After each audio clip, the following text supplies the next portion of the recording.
Professional voice acting, the only career where the skill of building a pillow fort becomes an asset on your resume. You're a voice actor. You're an entrepreneur. You're a VOpreneur. Welcome to the Everyday VOpreneur podcast, your guide through the business of voiceover. Your number one marketing tool is your voiceover demos. When you're posting them online, you want to be sure they're playable on any device and with any browser. The VoiceSam player does exactly that. Sign up at msvo.me/msvoicesam and receive 3 months of VoiceSam for the price of one. Sign up now at msvo.me/msvoicesam. The VOpreneur podcast. Hey, it doesn't suck. Not as funny as Conan. Not as cute as Seth Meyers. Not as smart as Colbert. But he's one of us, and that counts for something. Here's Mark Scott, the original Everyday VOpreneur. Hey, what's up, everybody? Welcome to another episode of the Everyday VOpreneur podcast. I'm so excited to have you here, where today we are going to talk about travel rigs for voiceover, because it's one of those things that at some time or another you are going to need to have. Before we dive into this episode, though, I just want to thank you for taking the time to share this podcast with your friends on social media, and also for leaving your reviews on iTunes, Google Play, Spotify, Stitcher, and Podbean. I truly appreciate that. I also want to remind you to check out VOpreneur.com to pick up your VOpreneur swag. Tons of great t-shirt designs, both featuring the VOpreneur logo and also newly redesigned voiceover tees. Lots of different colors, lots of different styles, men's and ladies available. Check it out at VOpreneur.com. So, at some point in your career, you are going to find yourself in a situation where you're going to have to be able to record on the road. It's going to happen. And actually, it's not a bad thing. In fact, it's one of my favorite things about being a voice actor, because I'm one of these guys that literally dreamed about traveling his whole entire life. I just wanted to be able to go places, see things, and do things. And when I was working in radio, that was something that was never going to happen for two reasons. One, I could never get any time off. And two, for those of you that work in radio or have worked in radio, you're about to understand this next one. When you work in radio, there's no money to travel because there's barely enough money to pay the mortgage. So all of my life, I have wanted to be able to get out on the road and see what is out there. And one of the things that I love about voiceover is it gives me the ability to do that. I can quite literally do my job from anywhere in the world as long as I have an internet connection. And so as soon as I started making a little bit of money in voiceover, one of the first things that I started doing was traveling more. And that didn't mean that I was setting off to exotic locations all the time, but it did mean that I started going away a lot more on weekends or long weekends, going for overnight stays to different places. I just wanted to be able to go and check things out, see stuff, do stuff, have a little bit of fun, experience what the world has to offer. And as I started doing that, though, I quickly realized that I was going to need to have some kind of a setup that was going to afford me the ability to record while I was on the road. I'm one of these people that doesn't have a problem with doing recording while I'm on vacation, but within reason. If I'm going away with my family for a week, I'm not going to allow work to interfere with the time that I'm spending with my family while I'm on vacation. So that means that when I'm gone, there's no, long-form e-learning projects, for example. But if I have the opportunity to do a quick commercial or a quick explainer video or a quick corporate video or something like that in the evening when my kids are sleeping, I am happy to do that. Doesn't bother me in the least to make a little bit of money while I'm on the road. And the added benefit of it is that now I get to write off the hotel as a business expense because I had to have the hotel room in order to be able to record. So, regardless of how you feel about the whole recording on vacation, not recording on vacation thing, and I know that there are the two camps that are out there, and some of them are pretty strong in their views, I'm one of these people that doesn't mind doing it within reason, and so I needed to have the ability to do that. So one day I called up Uncle Roy and I said, Uncle Roy, here's the deal. I want to be able to have one setup. I want to be able to have one setup that I can record with in my studio at home, but that I can also take with me on the road because I want to be able to have consistent sound. I want to know that if a client comes to me for a pickup while I'm traveling, then I'm able to go back and record that pickup and it's still going to sound the same. But I also want to make sure that I have a setup that is going to sound really good on the road because I know that sometimes the spaces that you are recording in are not always going to be the greatest.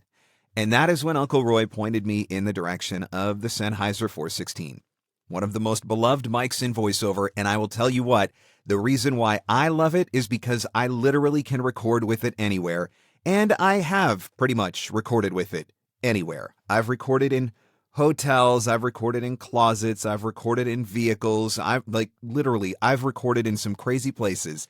And the 416 has always been amazing for me.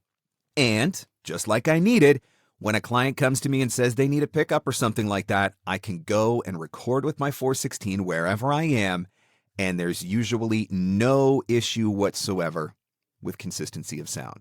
And so that was something that was really important to me, and it was something that was really important to Jason Michael as well. Listen to his story. Having a travel rig has boosted my business tenfold. One of my favorite tidbits in marketing myself to prospective clients is telling them that I'm available to them at a moment's notice. Or maybe it's a last-second audition that you want to get in before the weekend. Who knows what it is? But early in my VO journey, it became clear that if I'm going to be away from my studio for days at a time, I needed to stay armed with my VO gear on me at all times. So when putting together my travel rig, I decided to essentially duplicate my home studio and take it with me. I like to think I have a pretty simple setup: Sennheiser 416 mic, Yamaha AG03 interface, Bear Dynamic headphones, Adobe Audition DAW, and an iMac. That's my home pro studio. My travel rig is identical to my home rig, except I take the MacBook Pro with me instead of the iMac. The Adobe Audition DAW on my MacBook is formatted identically to my iMac at home, which means the shortcuts, racks, everything is a mirror image from my iMac at home. The mic interface, boom mic stand, and some clamps all fit in a small duffel bag, and boom, I'm gone. It's all with me. Of course, my laptop too. So other than acoustics, there's virtually no difference in my studio setup, whether I'm home or not. Now, my purpose in doing this is just for consistency. Consistency in my setup, mic technique, editing, and just my overall sound. No matter where I am, my finished audio quality is virtually unchanged if I can surround myself with some decent treatment. Just the other day, I was in a hotel, and a client asked me to add a couple of sentences to a project I'd recorded months earlier in my home studio. And I've heard Mark talk about using an ironing board to make a makeshift hotel sound booth. In this case, I had this great idea to bring one of those four-wheel luggage carts that the bellhops use into my room and use it as a vocal booth by draping bed comforters atop the cart, letting them all hang down, and I huddled inside of it. Now, using the same mic interface and headphones as my home setup, I recorded the sentences, applied the rack on my DAW that was set up by Tim Tippett, and boom, the audio quality of the added sentence matched the rest of the project perfectly. The point I'm making is by using the same gear, you're less likely to produce audio inconsistencies. And for me, I'm just more confident using the same gear every time. I hear about people using Twisted Wave on iPads and things like that, and that works for them. But for me, I want the same everything. And if I can add one footnote to this topic, if the technical side of voiceover is not something that comes naturally to you, because for me, it didn't, invest in tech coaching. It's so worth your time, money, and peace of mind to have the confidence in your setup, whether you're home or not.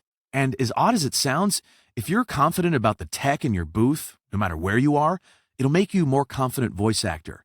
And that extra bit of comfort will be reflected in your reads.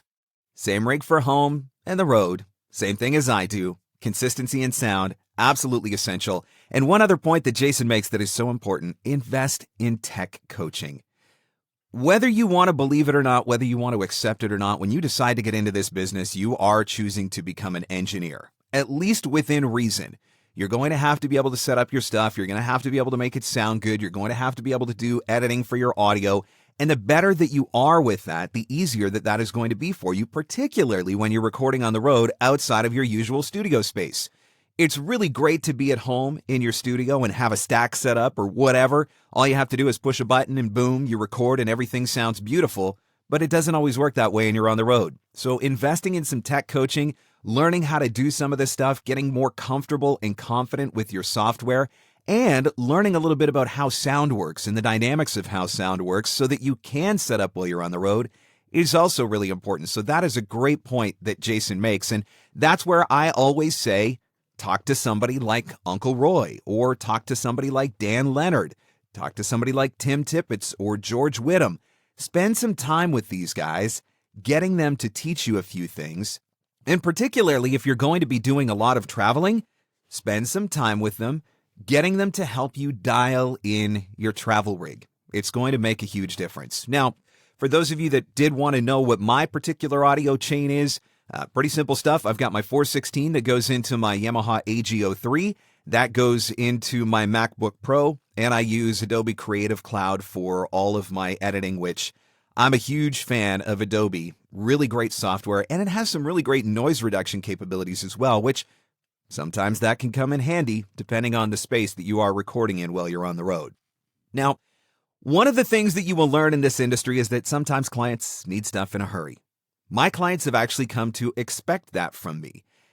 And that wasn't necessarily a problem a number of years ago when I literally never left my house. I was always home. I was always able to turn stuff around. 9 out of 10 times I could have something back to a client within an hour. And so as great as that was, because it helped me get a lot of repeat clients because they really appreciated that level of service, it did also present a challenge when I started, wanting to leave the house a little bit. It meant that I was going to have to find ways to be available to my clients. It meant that there were going to be times when I was going to have to come up with a place to record, a way to record, a space to record in. Now, when I'm in the hotel and I'm setting up my booth or my pillow fort in the hotel, it usually works pretty great as long as the hotel room has the stuff that I need to build it. But there's someplace else where you can record in that maybe you didn't necessarily think about, and you might be surprised at how good it is acoustically speaking. It might almost be as good as the studio space that you are recording in at home. What is that space? Listen to Dana Hurley's story. I don't travel on trips more than a day or two without my travel rig. Turns out we often need these. So my travel rig includes a small Centrance mixer face, Sennheiser 416 mic, and my Windows laptop. While I was traveling in Arizona last year visiting relatives, I received an urgent request for a one-line revision in a 2-minute technical video. Looking for the best place to record, my eyes spied our Tesla Model X rental vehicle. I heard they were a great place to record. They have really good acoustics, different, shape inside the vehicle, also really good noise floor. So I tested it out and they were right. The noise floor was -80. So I recorded several variations of the line, sent the file in, and the project was completed. Honestly, I couldn't tell the difference in the final recording. So not sure I would get a Tesla every single trip, but I do highly recommend it. And also I recommend the Centrance mixer face. It's a nifty, small little guy. It travels well and has very low noise in the interface. Okay, so maybe we're not all going to get to record in a Tesla. Although I do have a new life goal now. Like I'm writing that down on my life goal list, putting that up on my vision board that I want to be able to record in a Tesla. I've sat in one a couple times, but never had the opportunity to record in one. But even if you don't have a Tesla, you might be surprised at how good the acoustics are in your vehicle. I remember listening to Joe Cipriano tell a story, I believe it was at the Midwest voiceover conference once, where he told a story about recording in a Honda and, they pulled over under one of those overhangs at a gas station because it was raining out. And so he pulled under there to kind of stop the rain from coming down on the car. And he's recording promos in a Honda. And I mean, if Joe Cipriano can record network television promos in a Honda, I'm pretty sure that you and I can record our commercials or corporate videos or whatever the case may be in a vehicle like a Tesla. Now, it wasn't a Tesla, it was a Ford Fusion, but Ford Fusion Studios worked pretty well for me. I was traveling to Tennessee a couple of years ago with my wife, and I got an email from a client who needed an urgent audition. And it was one that I was 98% sure that I was going to book. And so we found an interstate pullout in the mountains in West Virginia. And I climbed into the back seat of a Ford Fusion. And fortunately, my wife had brought a pillow with her for the road. So we took that pillow and we shoved it into the rear windshield, into that kind of gap in the rear windshield there. And then we had a blanket with us as well. So I pulled that blanket over top of me, and with my 416 in hands and my AG03 set up into my MacBook, I recorded an audition in the back seat of a Ford Fusion on an interstate pullout in West Virginia. And by the time we got to our hotel later that night and got checked in, I had actually booked the job. And so then we got to build the studio pillow fort at the hotel so that I could record the actual booking. And there are some people that will listen to the podcast and think that's just ridiculous. But for me, it's all part of the adventure. Again, it was a quick audition, not a big deal. My wife and I were not on an agenda. We're just driving to Tennessee. When we got there, we got there. We had no plan in place. We were literally just stopping when we saw cool things, and it was a very laid back and relaxed vacation. And, the idea of recording in the backseat of the car was kind of funny to me. And we took a bunch of pictures of it. And ultimately, I used those pictures for an email newsletter that I sent out to all of my clients. I had pictures of me recording in the backseat of the car. There was a picture of me recording in the one hotel that we stayed at. There wasn't any good space to record. And so I actually had to rig something up at the bed. So I was sitting on the floor with pillows stacked on either side of me, a king-size bed behind me, and then blankets draped over top of me. And I recorded in that space one night, and it sounded really great. So there was a picture of that. There was a picture of me recording at a desk in a hotel with the whole ironing board pillow fort thing. And basically, we had a bunch of pictures of some of the crazy places that I've recorded. And I took those pictures and I put them into a newsletter and I sent them out to my clients, only to my clients. And I just said, you know what? I tell you guys that I'm always available whenever you need me. And this is proof. And that actually ended up being one of the most engaged newsletters that I had ever sent out to my clients. They thought it was great. I got so many responses to that, so many comments on that, and not one of them was negative. Because for the people that got sound from me when I recorded in those spaces, they actually had no idea. They could not tell a difference, really, in the quality of my audio. Which, of course, makes me wonder why I spent, $20,000 when I was building my home studio and an office, in my basement of my new house, if I could have, just recorded under an ironing board. But that's not the point. The point is that it sounded great and it made for a really cool marketing opportunity with some of my clients and got lots of laughs. People still talk about some of those pictures to this day. Sometimes you're going to have to record in some crazy places if you want to make yourself available. And if you don't mind doing the work, you're going to have to be willing to record in crazy places. Storm Waters knows a little bit about recording in crazy places. Listen to her story. So for my travel rig, I use an Apogee mic because I can use it with my phone and twisted wave in a pinch.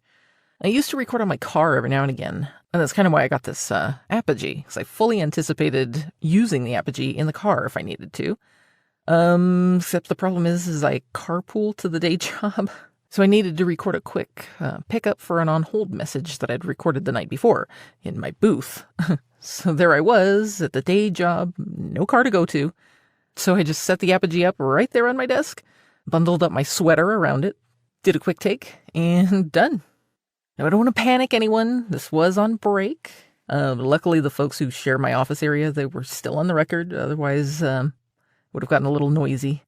There's this closet that I was fully prepared to huddle myself up in just in case. But amazingly enough, it worked out just fine. So if you're going to record at your day job, I would suggest that you don't get busted.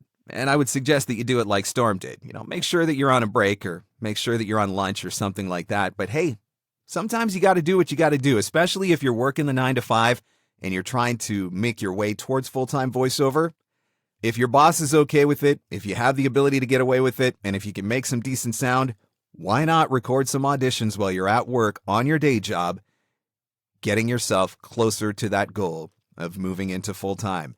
And that's one of the things that's crazy about the technology that exists now. You heard what Storm's audio chain was.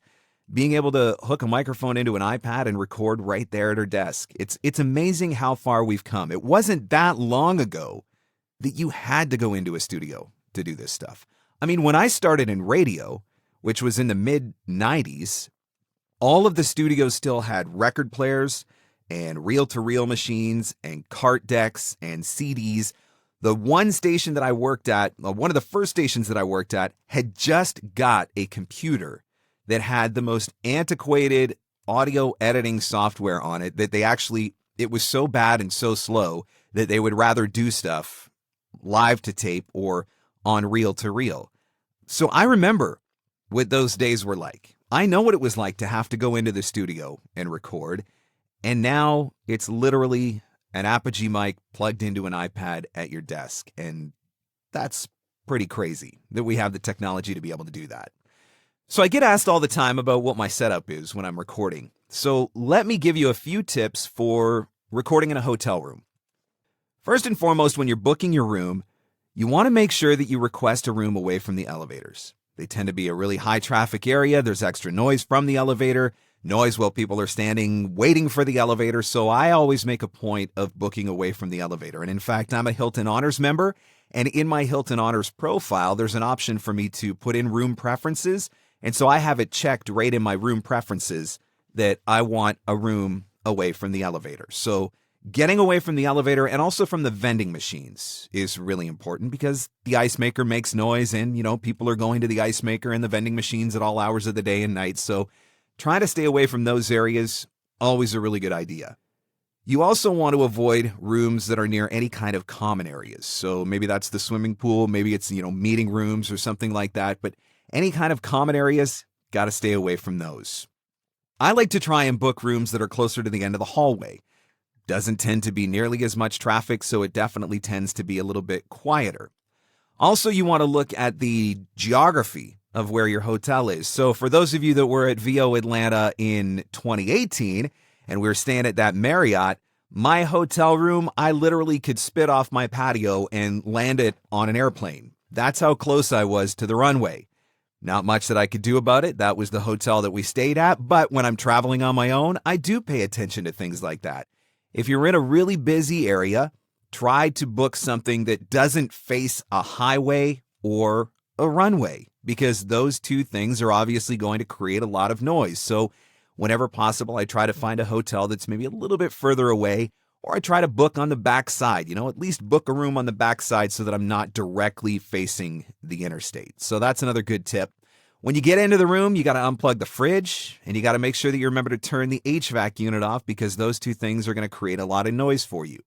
My setup is pretty straightforward. Generally, I will take a towel out of the bathroom, one of the large towels, and I will lay that down on the surface of the desk. And then I will put my computer, my MacBook Pro, and I will put my 416. I have a little tripod travel stand that I use with my 416, so I'll put that on top of the towel. Then I like to take the ironing board. And this is the only time in my life that I will ever use an ironing board. And if my wife found out that I actually knew how to set up an ironing board, she would probably expect me to start doing ironing. So the only time that I ever use an ironing board is to set it up over top. So that becomes the structure, let's say, of the booth, quote unquote, booth that I'm about to record in. And then I will usually I'll take a couple of pillows and I'll put those in front of me and kind of lean them up against the ironing board. And that depends sometimes on the desk and the direction that the desk faces and stuff like that. But putting those pillows right directly in front of me is usually a good way to deaden a lot of sound. And then from there, I'll take usually one or sometimes two comforters, depending on how thick they are. I'll take one off the bed, and there's usually an extra blanket or two in the closet when you stay in a hotel. So I'll usually grab the comforter off the bed and then an extra blanket out of the closet. And then I drape those over top of me and I literally sit inside of that little tent-like structure. And that's where I do my recording. And it always sounds great. As long as you eliminate some of the outside noise like the fridge and the HVAC, it's very quiet. It always sounds very clean. But part of the reason why I'm able to get away with that is because of my microphone. The shotgun mic makes a huge difference. And so if you're traveling with a Neumann and you're, some other kind of large diaphragm condenser, it is going to be a lot harder for you to get a clean sound in a hotel or any recording space for that matter outside of your regular studio. That's why I wanted the shotgun. Very forgiving no matter where I am. So if you don't want to go through all of that, which that's generally what I do, there is another option, and that's the closet. That's going to work differently depending on the size of the hotel room that you're in and the size of the closet that you're in. I find that most of the time I can't fit comfortably inside the closet, and so it's just a lot easier for me to set up on the desk. And again, with my 416, it allows me to do that. But if you don't have a microphone that allows you to do that and you need to get in the closet, maybe that's going to be the option. If you have to record in the closet, though, there's a story that I think that you need to hear, because it's a very important public service announcement, courtesy of Karen Gilfrey. Listen to her story. Every time I used to travel, I used to rig the closet to be my studio because it was the quietest, deadest place until something happened. I was in New York when I didn't live here, singing in an opera, and I had an audiobook deadline, and the quietest place was in the closet.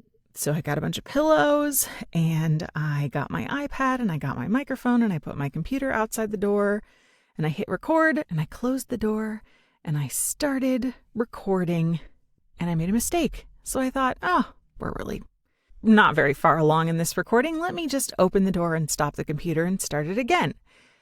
Only the door didn't open from the inside.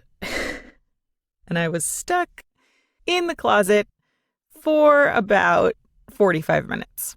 Well, because my computer was outside, I also couldn't turn off my recording. So after I finally got out, there was this great 45-minute recording of me banging on the walls and cursing to myself and laughing at how stupid I was and calling out to people who were walking in the hallway. One wall of the closet faced the hallway of my floor in the hotel. And so I had this funny recording, and I would kind of play a condensed version to my friends. And then I thought, I love podcasts and I love the show This American Life, and I bet they would really, really like this. So I wrote a story pitch and I sent it to This American Life, and they loved it. And they said, not only do we want to turn this into an episode, we're actually doing a live show at BAM, the Brooklyn Academy of Music, and we want to know if you would be part of our live show, and we will turn your story into an opera.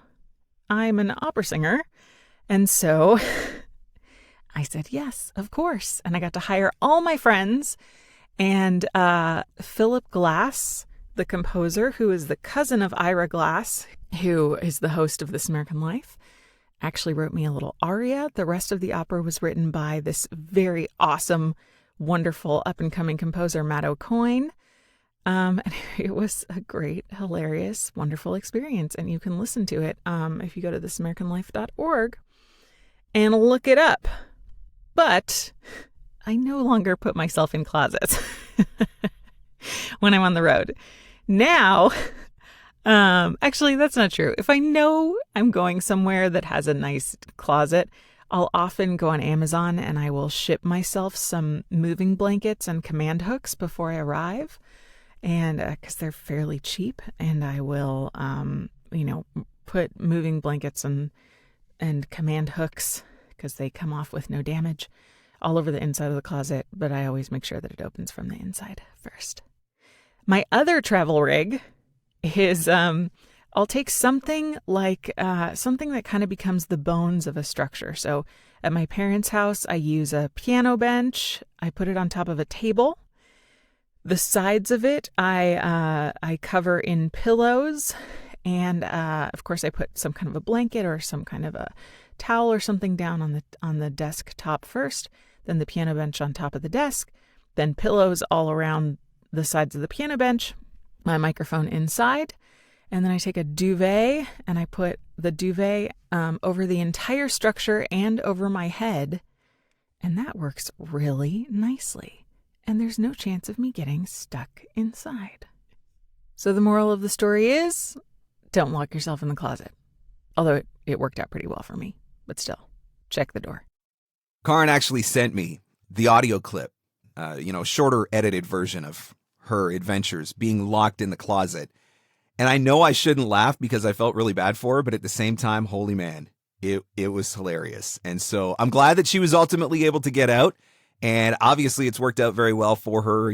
Not everybody gets an opera, right? But great story and a great public service announcement. Before you get in the closet and close the door, always check the door. Make sure that you can open it from the inside. And the other really great tip that she gave, which I liked a lot, was ordering moving blankets from Amazon and have them shipped to your hotel. Maybe that seems a little bit extreme, but if you know you're going to be traveling, if you know you're going to be in one place for a while, and if you know that you've got some big projects coming up, maybe that's an option, something that you can look into. There's always different options that are available for recording on the road. Part of what I wanted when I got into voiceover was the freedom and flexibility that the job affords me. If I want to pack up and take off for the weekend, I'm going to pack up and take off for the weekend. As a matter of fact, as I am recording this podcast today, as soon as I'm done, I have to go pack up because I'm taking my kids to Great Wolf Lodge for a few days just because, hey, they wanted to go to Great Wolf Lodge, so that's what we're going to do for Easter. So I'll be packing up all of my travel gear and getting everything ready so that just in case I need to record while I'm on the road, I'll be able to record confidently at Great Wolf Lodge in Michigan, knowing that I'll be able to deliver great sound to my clients and not even worried about it. Now, if you don't want to do that, or maybe you've got something big coming up, like maybe that you've been booked for a really big commercial project or something like that, and you don't want to mess around with recording in a hotel, or maybe you don't have a travel rig yet, or maybe you don't always want to take your travel rig with you. There is one other option that you should look into, and that's getting connected with a local studio. There's a couple of benefits to that. First of all, you know that they're going to have great sound, right? You don't have to worry about it. The other thing is that you're probably going to be able to find a studio that has patch capability. So if your client wants ISDN or Source Connect or IPDTL or whatever, you've got the ability to do that with the local studio. And then, of course, the other advantage to it is that you've now just made a great new connection for your database. Having the ability to record there, they get to see you in the studio, they get to hear you, they get to watch how you work, gives them a better sense of who you are, and you never know down the road how that might turn into an opportunity for you. So always be on the lookout for those opportunities as well. I think the most important thing with all of this is you got to decide what works for you. Not everybody wants to be able to work on vacation. Maybe you want to be able to just tell your clients, look, I'm going to be gone, and that's the end of it. And I have taken vacations like that in the past. I have gone away with my wife for a few days, and I've just told my clients ahead of time and my agents as well, which is another important thing. Always make sure that you're booking out with your agents. And I've just said, look, I'm going to be gone for a few days, and I'm not going to have the ability to record or have the ability to do auditions. And I always let my clients know up front so that if there's anything that they need done, they can send it to me ahead of time and we can get that done. Or I can get them on my schedule for as soon as I get home. But most of the time, I am not opposed at all to taking my travel setup with me, and I'm not opposed at all to working on quick projects while I'm on the road. When you're doing shorter work, when you're doing those corporates, when you're doing those explainers, those commercials, we're talking about 30 seconds or, maybe a 5-minute video or something like that. Is it really so bad if you have to spend 10 minutes working on a project while you're on the road? I mean, I've gone on trips before with my family, and recording one job, spending half an hour working on that project has paid back the entire vacation. Is that so bad? Not to me, it's not. Plus, it also gives me the advantage, like I said earlier, of some different tax write-offs. So that's something to keep in mind as well. Bottom line is you got to figure out what's going to work for you. You have to decide, am I going to record on the road? Am I not going to record on the road? And if you are going to record on the road, get equipment that is going to work for the type of work that you have to do. I always say to consider that shotgun mic. I like the ability of having one setup at home and on the road. I like the ability of knowing that my sound is always going to be consistent. And it's just so much easier for me to sit down and work on a MacBook Pro. I don't want to have to try to figure out how to use Twisted Wave on an iPad, for example. Too much effort for me. I want to know that I can use Adobe Audition at home and I can use Adobe Audition on the road. I want to know that I've got my AGO3 on the road, and I want to know that I've got my AGO3 on the road. Everything stays the same. Whatever you do decide to use, though, I think that going back to the tip that Jason gave, which was to invest in a little bit of tech coaching, that's going to be one of your number one assets. Before you head out on the road, make sure that you know how your rig works, make sure you know how your rig sounds, and make sure you know what you need to do if you have to dial that in on the road.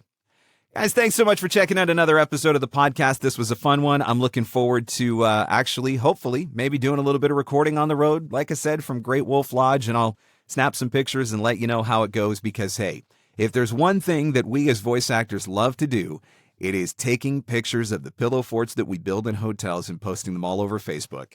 And I certainly won't want to disappoint. Remember to check out VOpreneur.com. Lots of episodes of the podcast available that you can always listen to. We drop a new episode every Thursday. And don't forget to check out your VOpreneur and voiceover tees and hoodies. Some great swag, some great designs, lots of great colors. There's unisex tees, there's women's V-neck tees, there's workout shirts, there's mugs, there's stickers, all kinds of fun stuff to let everybody know that you are a VOpreneur and that you do voiceover work. Check that out at VOpreneur.com. Thanks so much for listening, guys. Catch you on the next one. The Everyday VOpreneur podcast. Available everywhere fine podcasts are given away for free. Mostly, we think.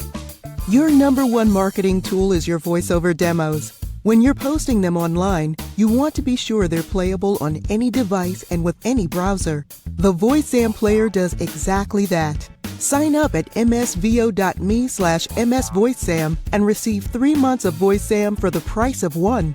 Sign up now at msvo.me/msvoicezam. Hold for tech. And that's a wrap. Thanks for hanging in. Thanks for hanging out. Want more VOpreneur goodness? Jump online at VOpreneur.com.